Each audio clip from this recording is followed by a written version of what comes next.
Padre, en el nombre de Jesús, te entregamos, Señor, esta palabra que vamos a estudiar en este día, Señor. Te pedimos, Señor, que seas tú hablando, Señor, como hablaste a mi espíritu cuando lo estaba preparando, Señor. Te pido que nos bendiga, Señor, y que prepare nuestros corazones, Señor, para recibirla, Señor, y aprender de ti. Te pedimos que nos bendiga, Padre, en el nombre de Jesús, Señor. Amén. Amén. La semana pasada hablamos de un hecho bien importante. Hablamos de que hay un periodo en la palabra que se llama el periodo intertestamentario, que duró aproximadamente 400 años, y que en ese periodo muchos teólogos decían que no había sucedido absolutamente nada y que Dios como que se había olvidado de los hombres acá en la tierra. Pero hoy día nosotros nos damos cuenta de que no fue así, sino que Dios estuvo preparando el terreno para la llegada del Mesías. En esos 400 años sucedieron cosas que eran impensables para el hombre en ese momento. Hubo un gobierno unitario por el Imperio Romano que abarcó la mayor parte del mundo conocido para aquel momento y preparó el camino en cuanto a seguridad, en cuanto a ingeniería, caminos, formación de ciudades. Generó un lenguaje común para todos, por lo cual el Evangelio pudo ser expandido rápidamente. Se tradujo el Antiguo Testamento al griego, lo que permitió que existiera un libro que pudiera ser la base para lo que iba a venir en ese momento. Y ese libro se llamó la Septuaginta, que es el antepasado del Antiguo Testamento de la Biblia que nosotros leemos hoy día. En estos días me preguntaban si la Biblia era confiable. La Biblia es el libro históricamente más confiable que existe y ha existido. Ni siquiera la Ilíada, escrita por Homero, o otros libros griegos como nosotros existen en nuestra literatura, ha sido tan confrontado y existen copias que se acercan al momento en que fueron escritos como es con la palabra, con la Biblia. ¿Por qué? Porque es un libro que es inspirado por Dios. Y Dios quiso que fuera así, que nosotros tuviéramos una referencia cierta y verdadera. En Jerusalén existe un museo de la Biblia, donde todo esto que estoy expresando ahorita, ellos lo tienen allá recopilado. Tienen los trozos que se han encontrado recientemente, en los años 60, 70, los últimos textos que se han encontrado en unas cuevas, en una zona llamada Qumran, que escondieron en un momento dado en unas vasijas de barro. Y esos textos nos han permitido poder constatar textos muy antiguos, de hace 2000 años atrás, y poder compararlos con los textos que tenemos nosotros ahorita y ver que no hay diferencia alguna entre lo que había hace 2000 años y lo que nosotros leemos hoy.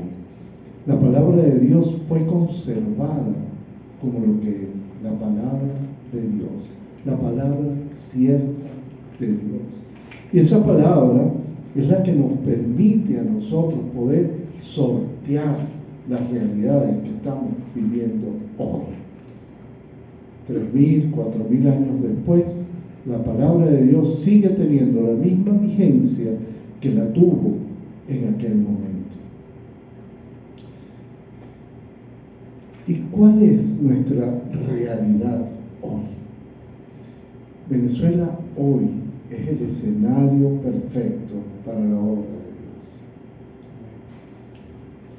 Si hay un momento difícil y complicado, es este.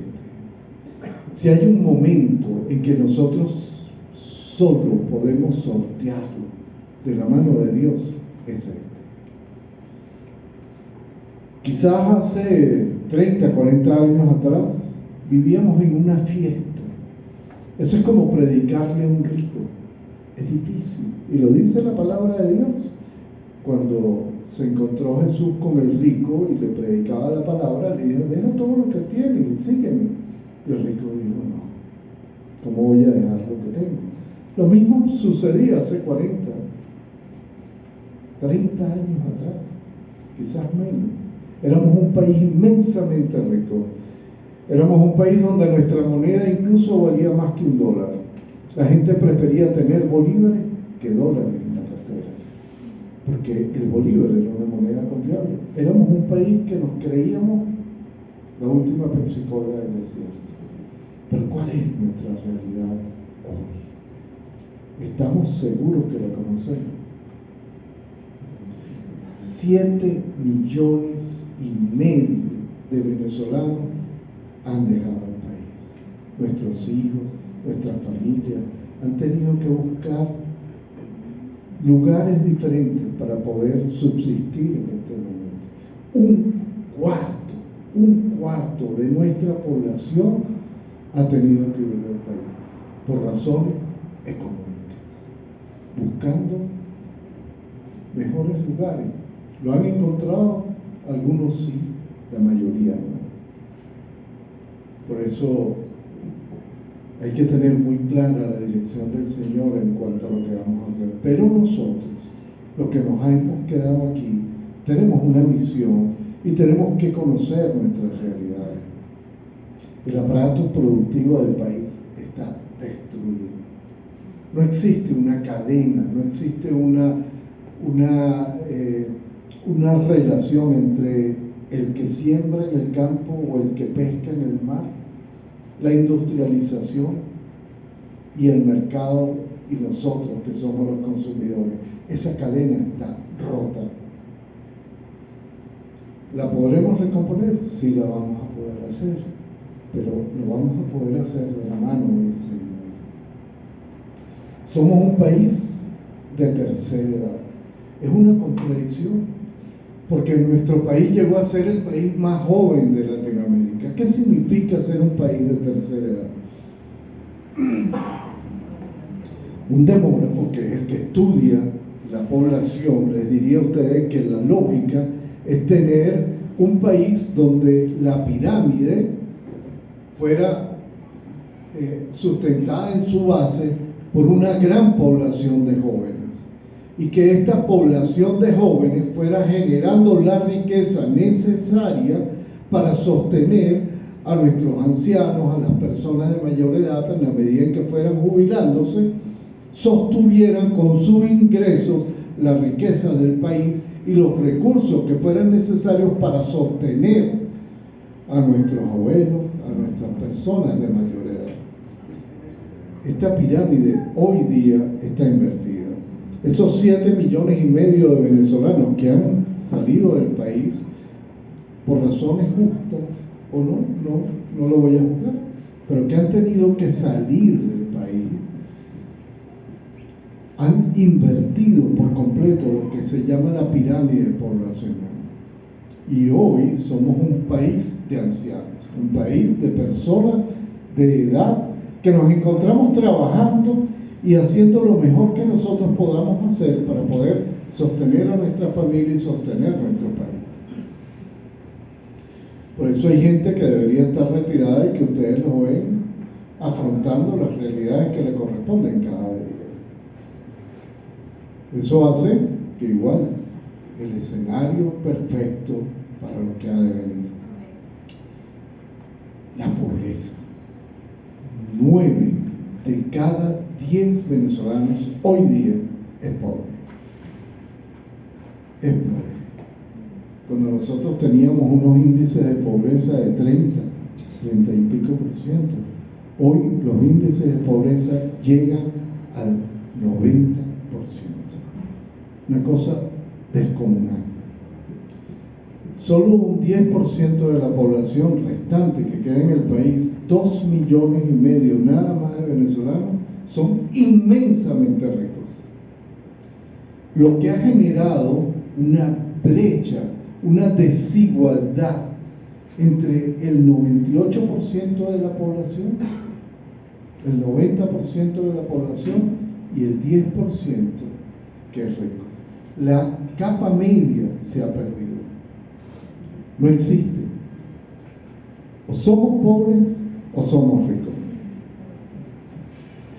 Solo ese 10% de la población, ese 2,5 millones, puede acceder a bienes de consumo, buena clínica, bueno, es el que está en una situación completamente diferente al 90% del país. ¿Por qué razones están así? No los voy a juzgar. Hay unos que estarán con buenas razones, han ganado con esfuerzo ese lugar donde se encuentran, y hay otros que no. Pero no es el motivo nuestro juzgarlo. Lo que sí es importante entender que esa capa media desapareció. No existe. Consecuencia de esto, el hambre. 9 millones de venezolanos. 9 millones de venezolanos no saben qué van a comer en su próxima comida. 9 millones de venezolanos. Y de esos 9 millones de venezolanos, 7 millones necesitan ayuda urgente. Es lo que se llama la pobreza crítica. Gente que el único sustento que puede tener es comer de lo que otros pobres han desechado: la basura, la salud. Este es un drama. No hay médicos, no hay medicina, no hay hospitales que puedan atender. Los hospitales están, pero no hay quien los atienda. Y si llegamos al hospital, no tenemos cómo acceder a las medicinas. No tienen las medicinas. Y la gran mayoría de la población no cuenta con un seguro. No hay manera de poder acceder a un seguro para poder ingresar a una medicina privada. Enfermarse hoy en Venezuela es una tragedia. En educación, hermano, nuestros hijos, el 50% de la población en edad escolar no tiene cómo acceder a la escuela. O porque no tiene comida, o porque no tiene ropa para ir, o no tiene libros, o el colegio donde tienen que ir está en mal estado. El 50% de los jóvenes en edad escolar no puede acceder a la educación. Yo lo estoy viviendo. Nosotros, con nuestros hijos, con Winston, que está entrando a la universidad, resulta que la universidad está espectacular. La han arreglado de una manera bellísima. Parece que uno estuviera entrando en una universidad en otro país. Yo nunca la había visto así cuando yo estudiaba en la universidad. Pero no hay profesores. Entonces, la universidad ingresó el año pasado en la Facultad de Arquitectura, donde quería ingresar mi hijo, 60 estudiantes, de más de 1,000 que hicieron el examen para ingresar en ella. Y no es porque, no sé, yo digo, pero bueno, está el edificio, está todo, pero no hay profesores. Por todos lados chocamos con unos muros tremendos. La realidad nos golpea a cada uno de nosotros. ¿Y dónde se concentra? En Caracas. Tenía la cifra de Venezuela, pero me interesaba Caracas. La zona que concentra más pobres o más venezolanos en situaciones críticas son o Macarao o Coche. Yo pensaba que Petare, pero resulta que Petare solamente concentra el 12% de la pobreza en estado crítico. Pero Macarao, Kennedy, todas estas zonas, la Antímano, todas estas zonas concentran la mayor cantidad de pobres en estado de pobreza crítica en Caracas. Coche, otro 20%. En realidad es un poquito más baja, pero también concentra altos niveles de miseria. Petare es una zona que se ha ido recuperando en ciertas zonas, tiene mejores servicios, y esta zona donde nosotros vivimos concentra el 6% de la población en pobreza crítica. Si ustedes pueden sumar, estamos hablando de que en estas parroquias se concentra el 60% de la población de Caracas. 60% de pobreza en Caracas.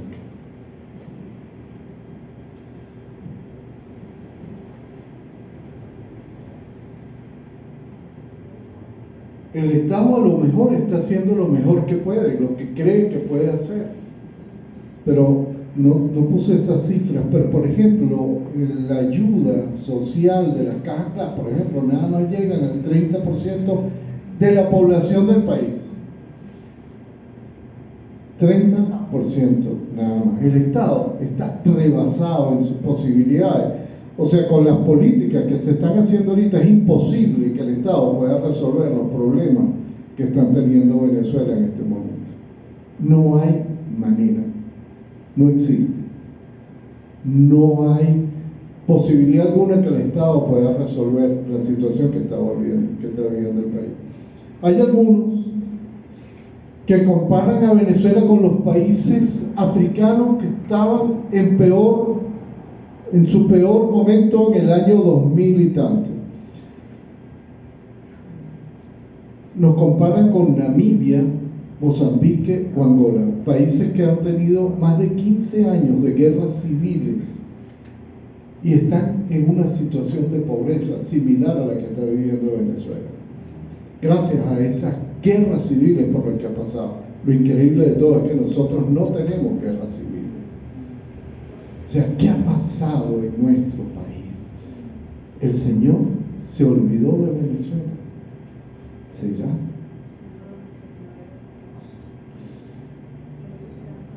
Quienes citan que Venezuela se puede comparar con estos países africanos se equivocan. Existe una gran diferencia entre Namibia, Mozambique y estos países. Estos países han crecido significativamente desde el año 2005 al día de hoy. Nigeria, otros países han podido crecer gracias, y esa es mi opinión, gracias a la expansión del Evangelio en estos países. En estos países ha habido una penetración de la iglesia cristiana evangélica en estos países fundamental, que ha cambiado la economía, que ha cambiado las circunstancias de estos países. Países donde, por cierto, hay mucha persecución religiosa, pero han podido transformar la realidad de su país, porque ha habido una iglesia que milita. Y en esto quiero decirles algo. ¿Habrá solución a lo que está sucediendo en Venezuela? ¿Será la política la solución a lo que está sucediendo en el país? Hoy Venezuela es una cómica de país.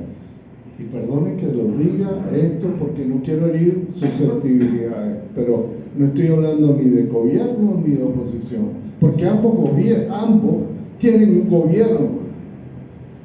Y sabemos que toda casa dividida contra sí mismo no prevalece. Eso lo decía el Señor. Es imposible que nosotros en esta situación.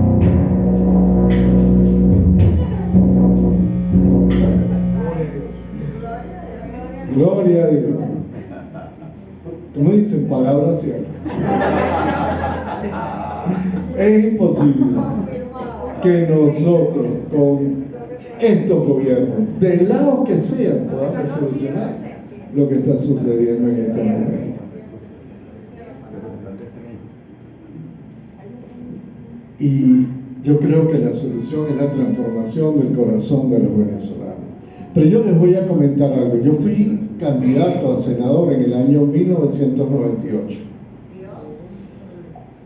por el partido Hora, que en ese momento era un partido completamente diferente al partido Hora que existe hoy día. O sea, cuando hablamos de política, yo sé algo.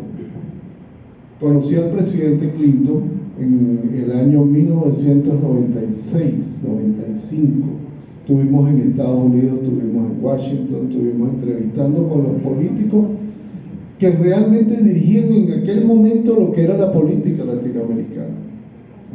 Y me acuerdo que en el año 97 estábamos preparando una conferencia en el Poliedro, un congreso en el Poliedro de Iglesias Cristianas. Y una de las invitadas a ese congreso, en ese congreso me tocó ser el coordinador del congreso, y había una señora que yo realmente no la conocía, se llama Cindy Jacobs. Cindy Jacobs, en el año 97. Y ella dio una palabra que yo decía, Dios mío, pero ¿qué está diciendo? Ella, para los que no creen en los profetas, escuchen esto. En el año 97, Cindy Jacobs dio esta palabra en ese congreso, habló de otras cosas, habló de una relación entre herederos de Bolívar en Colombia, en Venezuela, etc. Pero dijo algo que a mí me parecía una locura en aquel momento. Dice, la transformación del país va a llegar por mano de los militares. ¿Militares? ¿Cómo va a llegar a manos de los militares? Si en aquel momento teníamos un periodo donde los partidos políticos, COPEI y AD, eran los partidos que estaban en ese momento gobernando el país, y uno tenía como unos panoramas claros de lo que iba a ser la vida política del país. O era COPEI o era AD el que iba a gobernar en el país. Uno iba, votaba, sabía cada 5 años se vota. Ahorita no sabe cuándo son las elecciones, cuándo no se vota, cuándo no tenemos idea de nada. En aquel momento todo era como más estable. Y en ese momento Cindy Jacobs le dice a los que estábamos congregados ahí, iglesias cristianas, personas evangélicas que estábamos ubicados ahí, aquí va a venir un cambio por mano de los militares. Y decía, esta señora no conoce la realidad del país, esta señora no tiene ni idea de lo que está hablando. En ese momento ya había pasado, creo que el golpe, y había un militar que era Hugo Chávez, que estaba tratando de llegar a la presidencia del país en ese momento, ya no como militar, sino como civil. Bueno, me tocó vivir cómo ese mundo político empezó a desarmarse, empezó a desmoronarse. Tuve una reunión acá en el Hotel Presidente con Alfaro Usero, que en ese momento era el presidente del Partido de Acción Democrática, no yo en realidad. Yo estaba ahí como, viendo ver qué era lo que estaba pasando, y ahí sí es verdad que yo no entendía qué pasaba. En ese momento era un momento en que estaban tratando de salir de Alfaro Usero, y Alfaro Usero estaba tratando de recomponer la vida política del país, y no había manera, todo se iba desmoronando, el país estaba cayéndose a pedazos políticamente. Lo que uno pensaba, Alfaro Usero había sido el líder político de Acción Democrática durante X cantidades de años, lo llamaban el zar de Acción Democrática, y era el que decidía sobre la vida política de todo el mundo. No hubo manera, lo botaron del partido, lo sacaron, el partido empezó a apoyar a gente que no tenía que apoyar. El país se fue, desapareció. Ese país ya no existe, se desmoronó, se desmoronó en nuestras manos. Y me acuerdo que en aquel país, yo, escuchando aquellas cosas, junto con otros políticos, nos dedicamos a recorrer las iglesias cristianas. ¿Y cuál era el mensaje que nosotros recibíamos? Nosotros creemos que la transformación va a ser por medio de los políticos. iba a ser por medio de los políticos, iba a ser por medio de los militares, y los políticos que están ahorita no sirven, y los militares, y los militares, y los militares. La iglesia empezó a ver la transformación del país en el hombre y no en Dios. Empezó a mirar al hombre como una solución a los problemas que estaban pasando, agobiando al país en ese momento, que eran nada en comparación con lo que estaban agobiando a este país ahorita. Pero dejó de ver a Dios como su Señor, dador de todo,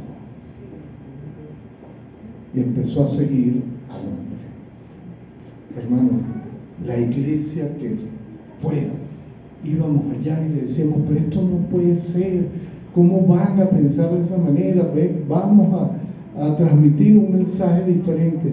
La iglesia estaba sola, solo escuchaba a sí misma, pensando que la solución del país lo iba a encontrar en los partidos políticos, en los candidatos, o lo que estaba pasando en ese momento, o en los militares, como lo había dicho Cindy Jacobs. Y no porque Cindy Jacobs estuviera haciendo campaña por los militares. Cindy Jacobs vio o tuvo la revelación que nosotros no teníamos en aquel momento. Los militares van a llegar a ser gobierno, y los militares son gobierno hoy día. ¿Por qué? Porque la iglesia cristiana, la responsable de la moral y de la construcción de un país, siguió al hombre y se le dio la espalda a Dios.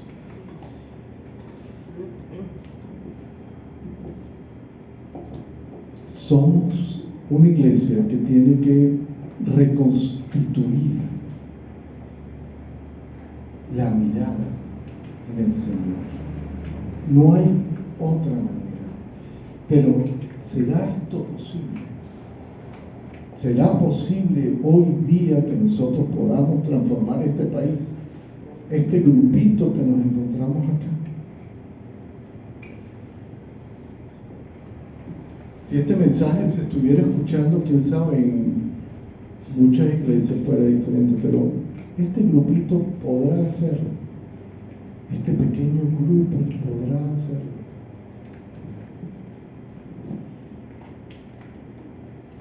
¿Qué nos dice la palabra acerca de esto? Y buscando en la palabra, yo pensaba en el pueblo de Israel. El pueblo de Israel fue sacado de Egipto para salir de la esclavitud en que se encontraba. Era un pueblo esclavo sin vivía en la esclavitud, no tenía voluntad propia. Vivía por un amo que le pegaba y le decía, por aquí tienes que ir, por aquí esto es lo que tienes que hacer. Pero para poder ser la gran nación con la cual Dios tenía un plan para cumplirla, para que ese pueblo fuera su pueblo y fuera ejemplo de lo que podía ser en un momento dado la actuación del mundo, de todos los que íbamos ahí a venir después de él, tuvo que ser procesado. Un pueblo que era llamado a la conquista, pero que era un pueblo esclavo, disminuido,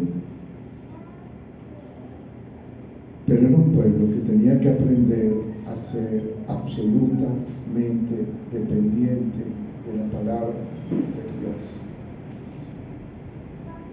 Un pueblo que tenía que ser procesado en la fe.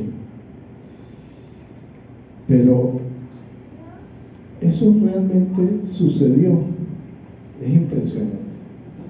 De los que salieron de Egipto, nada más el 1% de los que salieron de Egipto entró en la tierra prometida. El 1%.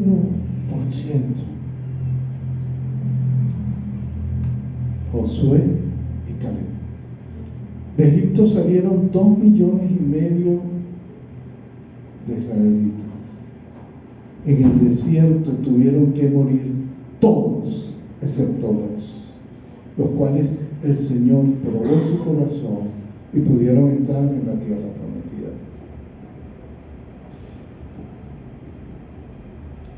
Si no es por estos 2, la historia hoy que estaríamos contando fuera completamente diferente. ¿Qué pasó? ¿Qué pasó con los 2,498,000 israelitas que no pasaron la prueba? ¿Qué pasó con ellos? Resulta que ellos no entendieron que la prueba y el maná que estaban recibiendo, ese milagro que les daba Dios, el hecho de abrir el mar, el hecho de que sus zapatos crecieran con ellos, el hecho de que la ropa crecía con cada uno de los israelitas y que ellos pudieron sobrevivir durante 40 años, viendo milagros todos los días. Todos los días veían un milagro, pero no entendieron por qué estaban ahí. No entendieron que el problema no era el milagro, sino era vivir dependiendo de Dios. Muchas veces nosotros pedimos un milagro para nuestras vidas, pero nos olvidamos de tener una relación con el Señor, una relación de rodillas, una relación de estar con el Señor buscándolo todo el tiempo.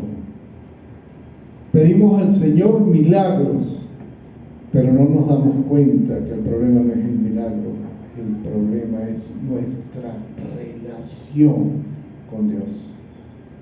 Y cómo nosotros tenemos esa relación con el Señor. Esa relación solo es posible a través de la oración, a través de una vida en santidad, a través de una vida de seguir su palabra. Pero hoy, hermanos, nos encontramos en esa situación. Nosotros estamos en el desierto. Y yo sí le digo, yo sí quiero estar en ese pequeño porcentaje que entre a la tierra prometida. Porque sí vamos a entrar, sí vamos a superar lo que estamos pasando ahorita. Pero tenemos que estar claros en que lo importante no es el milagro, lo importante es el dador del milagro y nuestra relación con Dios. A mí me impresiona, como les decía, yo buscaba en Génesis, buscar a ver cuál era la posibilidad que nosotros tenemos para poder transformar la realidad del país. Cuando llegaron a la tierra prometida, estaban Josué y Caleb, y le dice Caleb a Josué: los descendientes, y les voy a leer esta porción de la Biblia que está en el libro de Josué, capítulo 14, versos 6 al 8. Los descendientes de Judá fueron a Gilgal para hablar con Josué. Y Caleb, el kenezita, hijo de Jefuné, le dijo a Josué: acuérdate de lo que el Señor le dijo a su siervo Moisés en Cades Barnea, en cuanto a ti y a mí. Yo, dice Caleb, yo tenía 40 años cuando Moisés me envió desde Cades Barnea a explorar la región. Y cuando volví, le hablé con toda sinceridad. Los que fueron conmigo hicieron que la gente se asustara, pero yo me mantuve fiel a mi Dios y Señor. Hay una realidad que está viviendo el país, pero ¿quiénes son los fieles y que nos mantenemos dando la buena noticia que tenemos un Dios que está con nosotros? Solo lo que estemos claros de quién es nuestro Dios y a quién le damos la mano, somos los que vamos a poder transformar nuestra vida y transformar nuestra nación.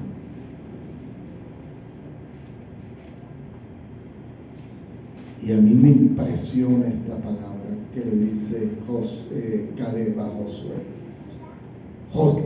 Moisés me juró, le dice Caleb a Josué, la tierra en que has puesto el pie será siempre tuya y de tus descendientes, porque te mantuviste fiel a mi Dios y Señor. Ya han pasado 45 años desde que el Señor le dijo esto a Moisés, le dice Caleb a Josué, que fue cuando los israelitas andaban todavía por el desierto, y conforme a su promesa me ha conservado con vida. Hoy Venezuela es un país de gente de edad, pero aún así estamos llamados a ser rejuvenecidos y fuertes con la palabra del Señor.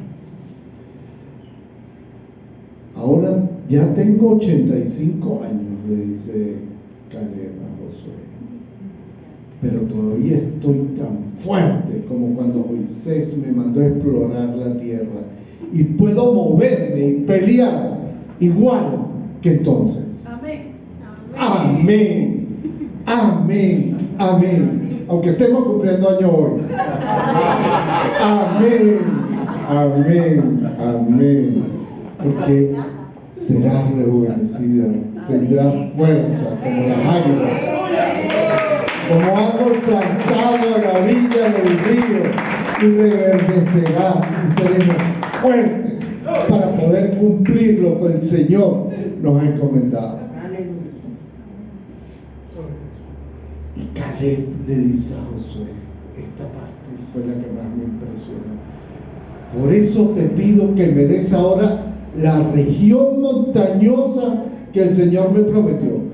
No te estoy pidiendo la llanura, no te estoy pidiendo la papita. Envíame donde tenga que ir, así sea difícil. Tú sabes, le dice Caleb a Josué, desde entonces que los descendientes del gigante Anac viven allí, y que tienen ciudades grandes y fortificadas. Sé que las dificultades son tremendas, pero yo espero que el Señor me acompañe y me ayude a echarlos de allí como Él lo ha dicho. Nosotros tenemos todas las promesas de que el Señor va a ir delante nuestro y va a luchar por nosotros. Cuando entran en la tierra prometida, la primera ciudad en que se encuentran los judíos es Jericó. Y sabemos la historia, tenían que darle 40 vueltas a la ciudad. 7 vueltas. 40 años fue lo que estuvieron dando vueltas en el desierto. 7 vueltas. Pero en esas 7 vueltas, a la séptima, los muros cayeron y ellos, siendo pocos, vencieron esa ciudad. Y cayó, porque Dios estaba con ellos. Pero la segunda ciudad que se encontraron, que pocas veces se cita en la Biblia, fueron derrotados. Y además, Josué le había dicho, vayan poquito, porque ese es pan comido. Y fueron allá y fueron derrotados. ¿Por qué fueron derrotados? Porque había un anatema en el campamento. Porque alguien había desobedecido la palabra. El Señor le había dicho que no tomaran nada de esa ciudad, pero alguien vio joyas, vio quién sabe qué, y se las guardó y las llevó a su campamento. Desobedeció la voz del Señor, y por eso fueron derrotados en esa ciudad, fueron humillados porque no obedecieron a Dios. Si nosotros no tenemos una vida en santidad, seremos derrotados. Ni que nos enfrentemos a nadie, porque el Señor no irá delante nuestro. ¿Y qué pasó después? Impresionante. Se unieron 4 reyes en contra del pueblo de Israel. El ejército más grande que yo me imagino que había en aquel momento se unió en contra de ellos. Y ellos decían, ¿y ahora qué vamos a hacer? Porque ya los pueblos saben que fuimos derrotados. Ya saben que el Señor nos puede quitar su favor. Y en ese momento no le quedó más nada a ese pueblo que arrepentirse de su pecado, buscar el anatema, santificarte, buscar al Señor, para que el Señor fuera el que peleara por ellos. Y se enfrentaron a 4 reyes que venían en contra de ellos. Pero el Señor estaba con ellos, porque ellos habían logrado el favor del Señor, porque se arrepintieron en ese día, como nos tenemos que arrepentir nosotros por nuestra nación, para conquistarla, porque Venezuela es nuestra herencia y vamos a pelear por Venezuela. Vamos a pelear por nuestras familias, vamos a pelear por nuestros hijos, vamos a hacer lo posible y lo imposible de la mano de Dios para transformar este país. Y estos israelitas se fueron en contra de estos 4 reyes, a ese gran ejército, y los derrotaron. Y el ejército salió huyendo. ¿Y qué pidieron en ese momento al Señor? Detén el sol en Gabaón. Y algo que era completamente impensable, el Señor lo hizo. Detuvo el sol y separó el sol.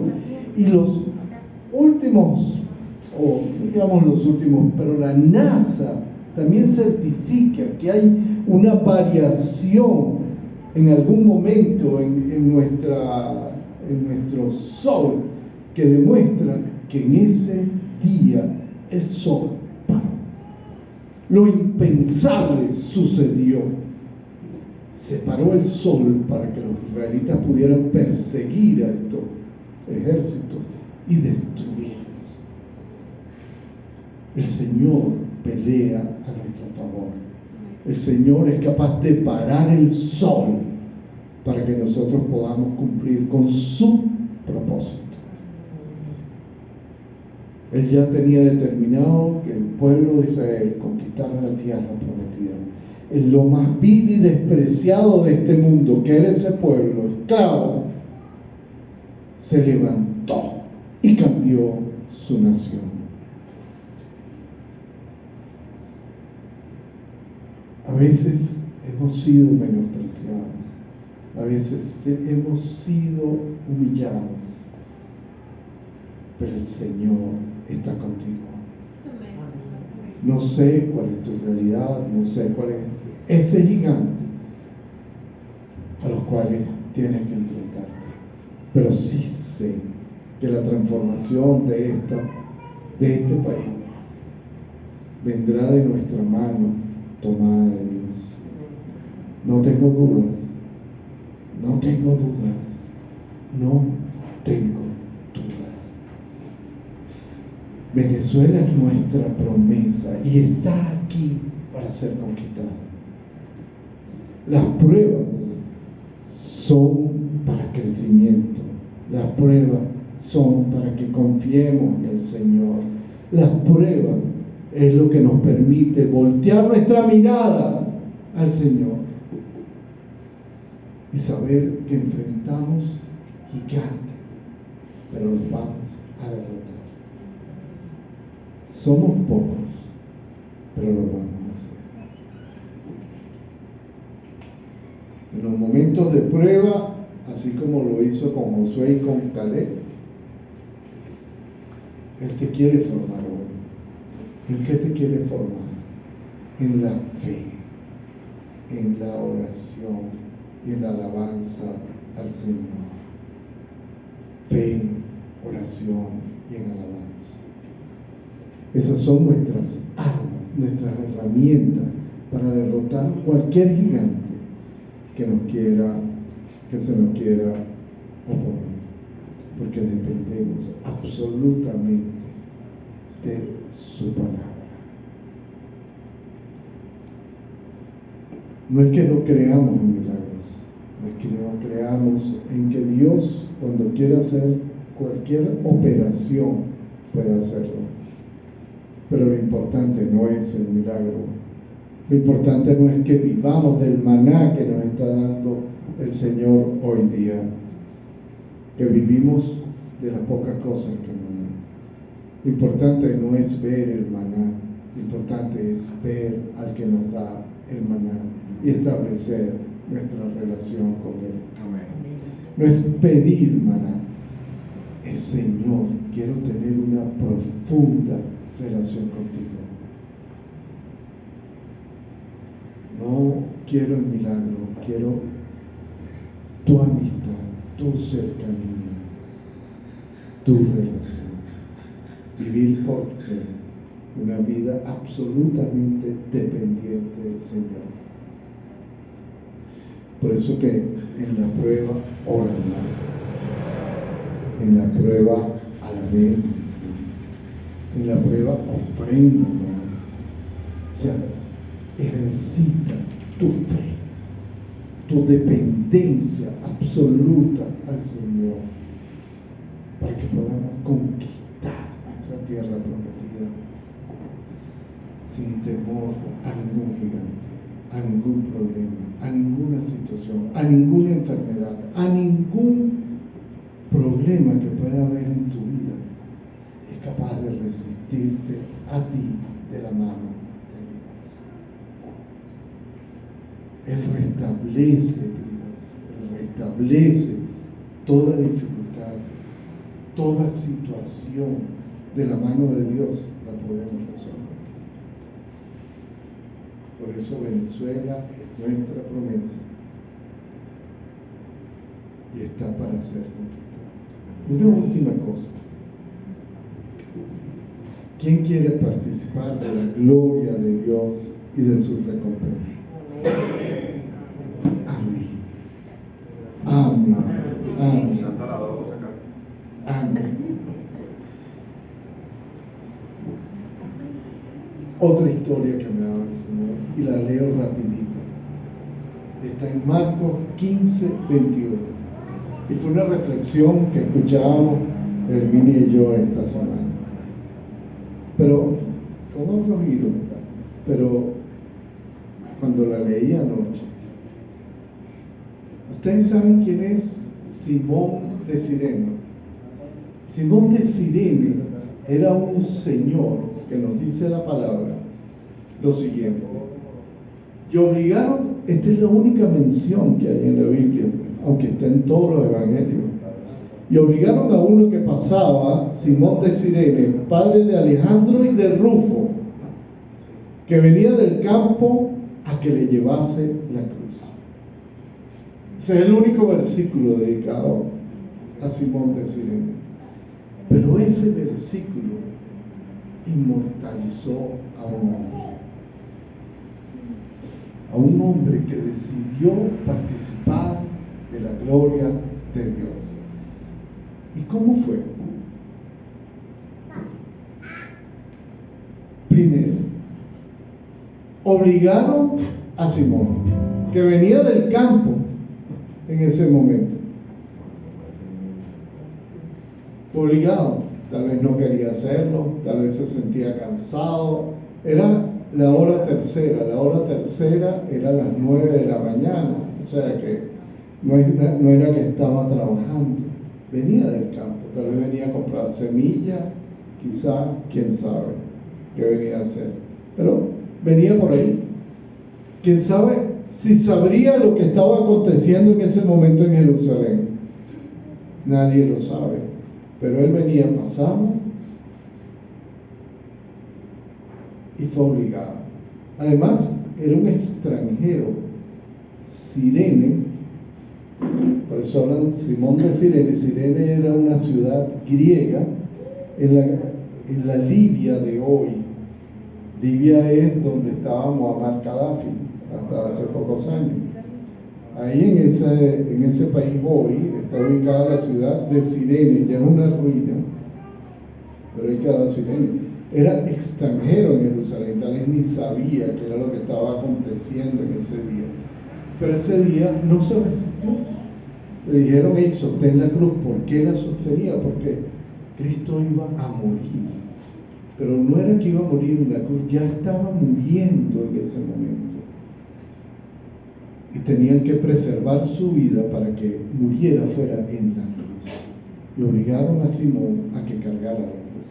La otra cosa que es interesante que nombra la Biblia es que era el papá de Alejandro, mi tocayo, y de Rufo.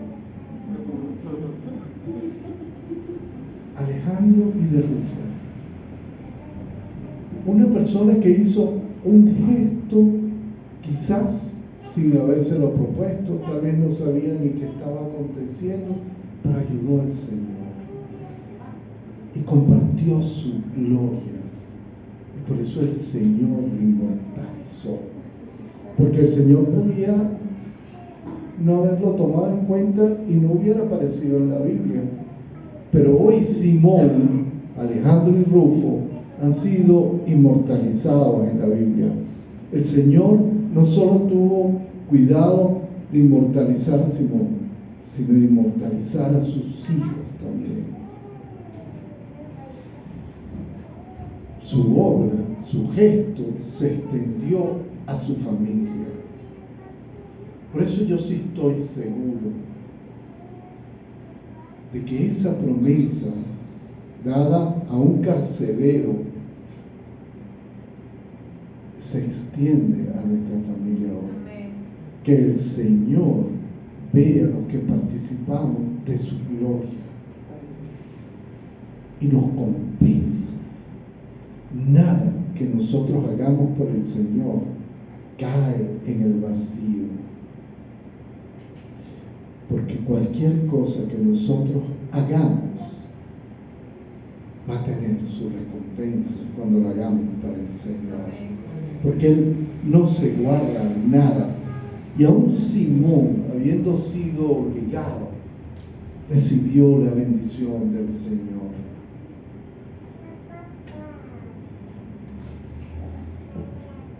La participación de Simón fue en el momento estelar del Señor, del Mesías, de Jesús. Fue en el momento que era trasladado a la cruz, a ser muerto por nuestros pecados, a ser sacrificado. Cualquiera de nosotros podía haber estado en ese lugar, porque en realidad todos somos culpables. Pero Él entregó su vida por ti y por mí. Él murió en la cruz para que nosotros hoy fuéramos salvos, para darnos un mensaje. Nosotros, de la mano del Señor, a través de nuestra fe, transformaremos el mundo. Tenemos esa promesa. Por eso el Señor no se guarda nada. Y Simón de Cirene, su familia, Alejandro y Rufo son parte de la gloria de Dios. Yo sé que todos nosotros participaremos de la gloria de Dios.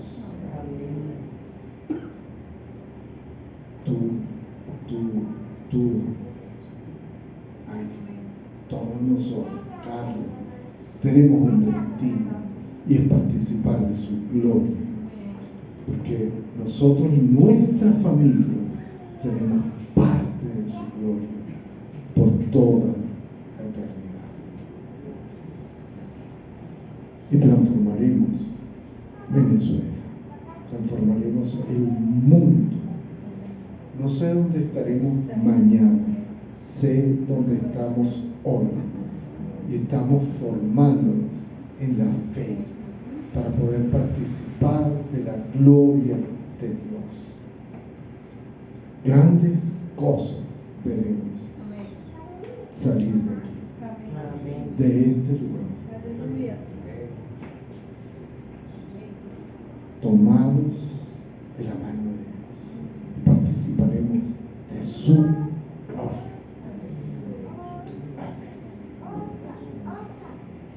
Y este es un buen momento para que oremos. Pongámonos de pie. Toma la mano de la persona que está a tu lado.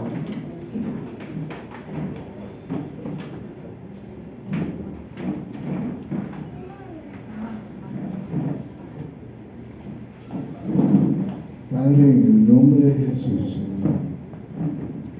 Sabemos, Padre, que tú eres el dador de todo lo que tenemos, Señor. Tú conoces los gigantes que cada uno de nosotros está enfrentando, Señor.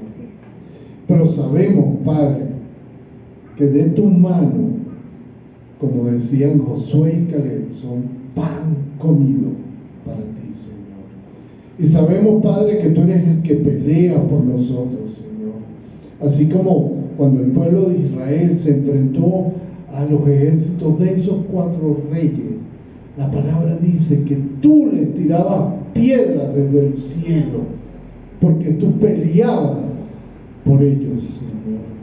Sabemos, Padre, que no es con nuestra fuerza, sino que es con tu Espíritu, Señor. Sabemos que tenemos que vencer gigantes, tenemos que transformar este país, tenemos que cambiarlo, tenemos que hacerlo una nación grande y fuerte para ti, Señor. Queremos ver corazones transformados, Señor. Queremos ver milagros, Señor.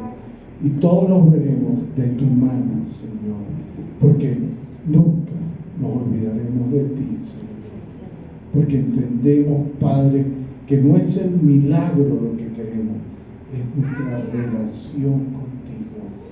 Es poder verte cara a cara, Señor, y entender que tú estás conmigo, Padre, como poderoso, Señor, como el Señor de los ejércitos, Señor, como mi sanador,